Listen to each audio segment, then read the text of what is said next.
Guys, we hit 100 subscribers. That's fucking awesome. I cannot thank you guys enough. And granted, it's only 100. You know, it's nothing to brag about, but it's a milestone for us. It's a milestone for the channel. A lot of work goes into this. I'm truly grateful to everyone who supports the channel, likes it, comments, whatever. Even if you don't leave any of that stuff, you just watch it. From the bottom of my heart, thank you guys.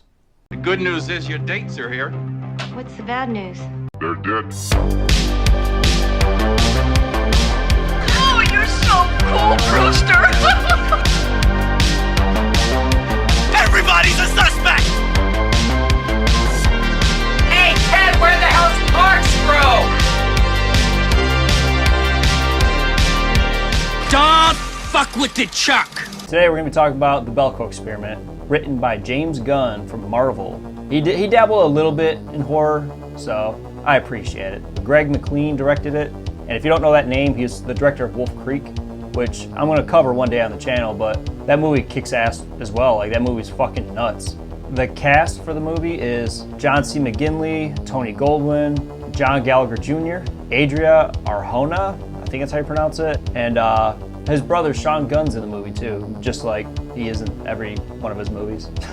The movie starts off with all the Belko employees. They're going to work, and there's a new security system there, like new security team, and they're checking all the cars, and they're sending all the locals home. They're IDing everyone, and it shows a montage of all the Belko employees having fun. That's what work should be. It's just like a fun thing, and the montage just makes you see like how close the coworkers are with each other and just all that stuff. Like, it looks like a fucking fantastic job, but we find out that it's everything but. Vince is giving the rundown of Belko to Danny, who's it's her first day. Like, Belko pays for everything. Everything's company owned. Car, apartment, all that stuff. Which, like I said, it draws you in to make you want to work for the company. To be honest, if a company offered that, I'd probably take it.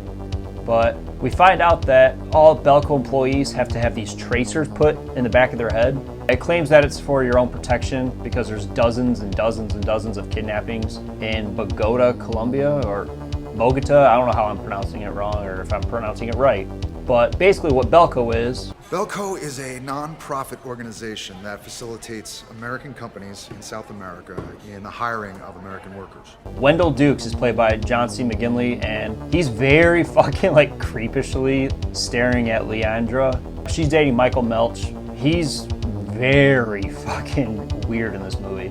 He goes in there, starts kissing her, and he gets cock-blocked by his boss, Barry Norris. We get to see Danny, who's welcomed by her coworkers, Roberto and Leota. They're a bit different themselves. Like, they're kind of funny and just all they do is kind of like bash on each other. Roberto says that normal people don't work at Belko, and it definitely makes sense because everyone's a little bit off in some way or another. We get to see Terry, who's this British guy, and he ends up, he went on a vacation with his wife and kids to the rainforest, and he invites Michael next time because the bats come up to you and apparently you can stroke the bats. Yeah, he said that. Michael ends up calling security. His name's Evan. He's kind of asking questions about like who are their new guards, why they sent all the locals home. In the middle of their conversation, a mysterious voice goes over the intercom and says that there's 80 of you in the building. In 8 hours, most of you will be dead. They have to follow his rules. Murder any 2 of your fellow employees within the next half hour. But the craziest thing about this movie is when the intercom goes off and he tells you to kill 2 people. If you don't, 4 people die. And then later on in the movie, if you don't kill 30 people, 60 of you die. So the number always doubles. It just creates like pure fucking chaos throughout this whole movie. Obviously nobody believes him. They think it's just a prank, bro. But when one lady tries to leave, these metal doors go up all the windows, all the doors, just so they're locked in. Literally, everyone starts fucking freaking out, and rightfully so. The maintenance guys are Michael Rooker and I don't know how to pronounce the guy's name. It's Damien something. Their names are Bud and Lonnie. They take a blowtorch to the door, or the metal, and they realize that the metal's not even getting hot. It's not even cutting through the metal. Everyone's like fear and anxiety is just going through the roof now. A couple of the people go to the roof to try and flag, nearby cars down, and then we're introduced to Chet and Marty. Marty's played by Sean Gunn. Chet's just this big old brute who's just kind of a giant teddy bear. He's awesome. Barry holds a little powwow to try to calm everyone down, and he ends up saying they think that it's meant for like military attacks, which, you know, I can kind of understand. You know, you got to reinforce the building and shit like that. That makes sense to a degree. Michael also tells him it's designed to keep us in just as much as it is to keep people out. And then Barry just kind of tells him like, hey, you're kind of overreacting. Just calm down, blah, blah, blah, all that shit. Marty and Chet are on the roof smoking that Dank Williams Jr. Ayy. Yeah, I don't know what I did there. They start talking to the group on the roof that are trying to flag down the cars, and next to Marty, some girl's like starting to grab her head and her head explodes. Everyone starts freaking out. So her head explodes, and the group that are down in the lobby, you see one other person's head explode. So they think that someone's inside shooting them, but Barry and Mike realize that their heads exploded from the inside. Mike connects the dots, thinks that's the tracers in their head, so he runs to the bathroom, grabs a box cutter and tries cutting it out, and then the voice comes over the intercom and gives him a countdown from 10 and says if you don't stop, we're gonna detonate it. He gets to 2 and then stops. It's just like nail-biting anxiety, like everything you think of from start to finish with this movie. I can't stress it enough, dude. This movie fucking rocks, man. We get to see Barry go to Evan, the security guard, and ask him for the keys to the armory, which Belko has a fucking armory, I guess. And he says that the weapon should be safe and locked away, but he wants to hold the key, which they already are locked away. So like they're already safe, and I don't know. Like there's a couple questionable decisions with this movie. He ends up quitting right there on the spot because he knows that some shady shit's gonna go down.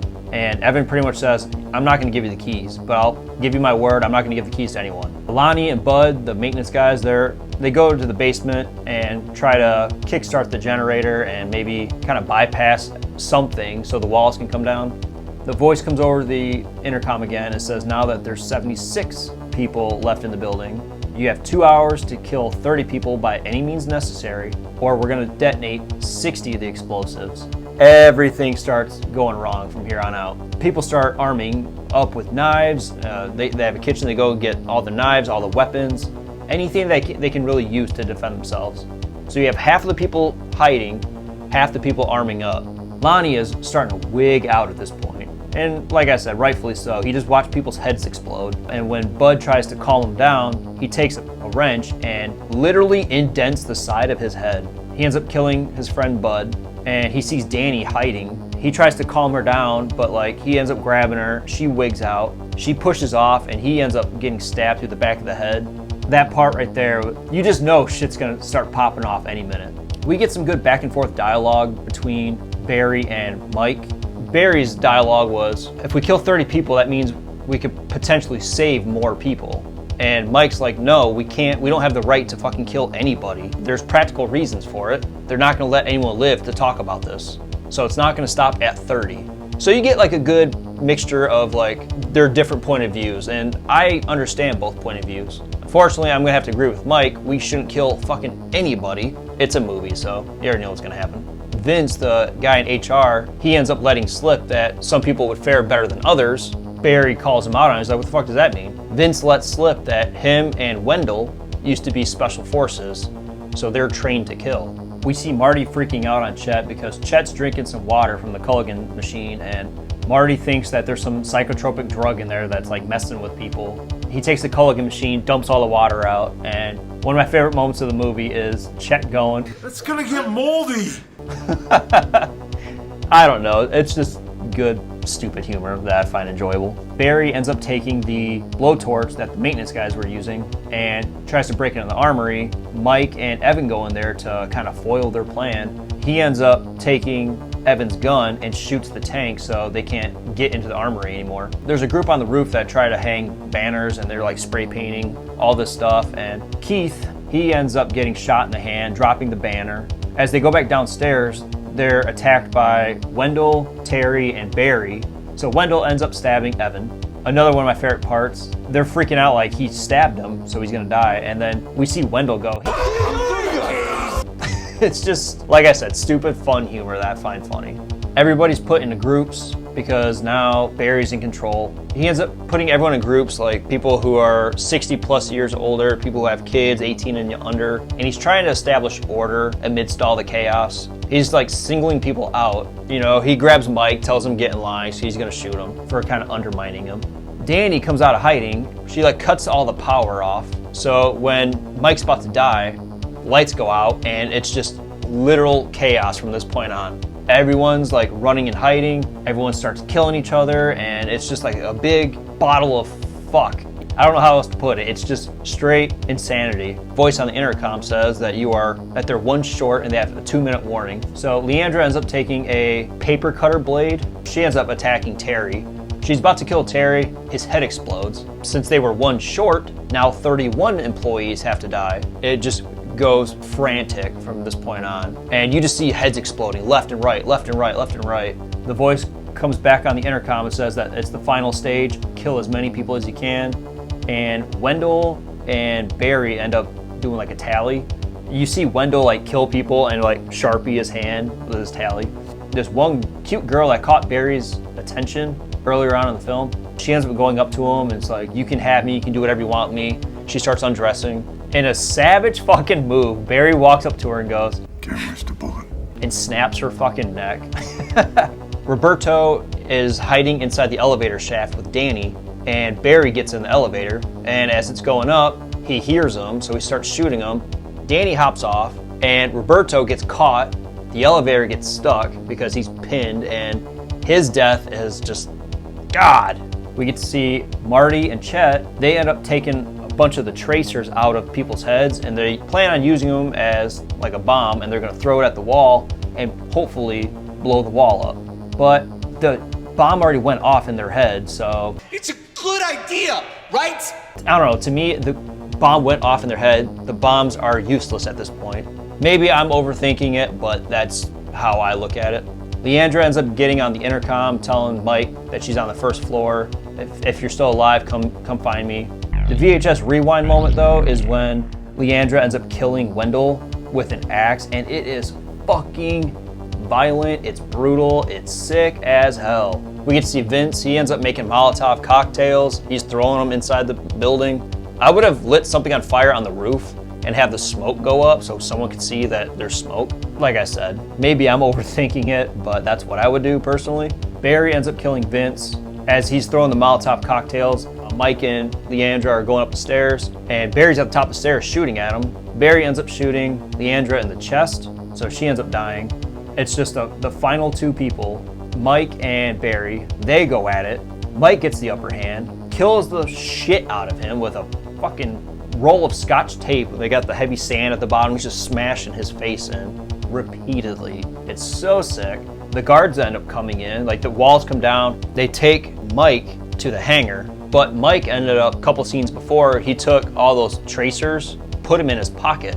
So as they're transporting Mike, we see him like plant them on them, and then we get to see who the voice is. And he asks him like some fucking survey questions. In this moment, how do you feel? Confused? Shocked? All this dumb shit. He ends up running over to the switchboard, flipping all the switches because he put the bombs on everyone. They all end up dying. Mike makes it out after he kills the voice, like very fucking violently. And then we get to see the camera pan through like a TV screen, and you can see hundreds of fucking Belkos. And I'm so pissed that we did not get a sequel. Granted, budget I think was like 5 million and only made 11 million. And like I said, it's not a very big, well-known movie. I don't know. I personally would have loved to see another one. That's been my review for Belko. And like I said, I cannot express how thankful I am for getting the 100 subscribers. It's just the start of the journey. So we're gonna go from here and just keep on going. But until next time, don't forget to like, subscribe, and until then, see you later.